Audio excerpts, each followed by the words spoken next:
DJ Ramesh का गाना सुनने के लिए कृपया चैनल को सब्सक्राइब करें और बेल आइकन को दबाना ना भूलें। Presented by Lovely Films Production.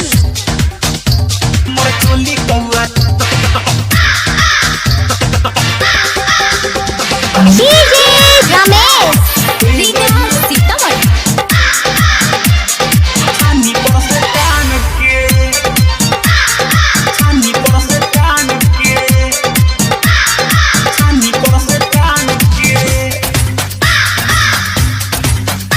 हम नैहर से तलाइल रहनी सखी से हो मांग के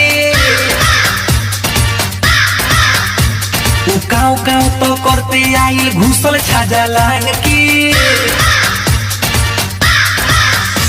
हम नैहर से तलाइल रहनी सखी से हो मांग के काव काव तो करते आइल घुसल छाजा लांग के। मोर चोली कौआ ले गई छानी पर से टांग के। मोर चोली कौआ ले गई छानी पर से टांग के। तोर चोली कौआ ले गई छानी पर से टांग के।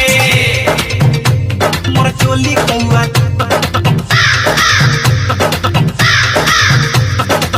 DJ Ramesh, Rina Sitaman. छानी पर से टांग के। छानी पर से टांग के।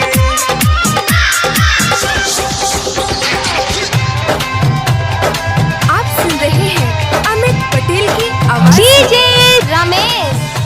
मन रहे आहू जाइल उ चुपे चोरी आइल जब लेके उड़ल चोली तब भी हमके बुझाइल। ए सखी मन रहे आहू जाइल उ चुपे चोरी आइल जब लेके उड़ल चोली तब भी हमके बुझाइल। सब घींच घाच के लमरइले बा कपड़ा लता धान के।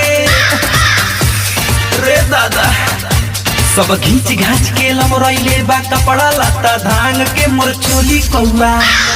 चोली कौआ ले गइल छानी पर से टांग के। मोर चोली कौआ ले गइल छानी पर से टांग के। Rina Sitaman. छानी पर से टांग के। छानी पर से टांग के। छानी पर से टांग के। अभी चोली रहला नया एही से आवे माया लेके भागल बा दिल्ली की गइल मना गया। अरे कहां ले गइल दादा। अभी चोली रहला नया एही से आवे माया लेके भागल बा दिल्ली की गइल मना गया। सैया तो घर में सुतल रहले खाके गोला भांग के। ए सखी सैया तो घर में सुतल रहले खाके गोला भांग के। मोर चोली कौआ ले गई छानी पर से टांग के। मोर चोली कौआ ले गई छानी पर से टांग के। हम नैहर से तलाइल रहनी सखी से हो मांग के काव काव तो करते आइल घुसल छाजा लांग के।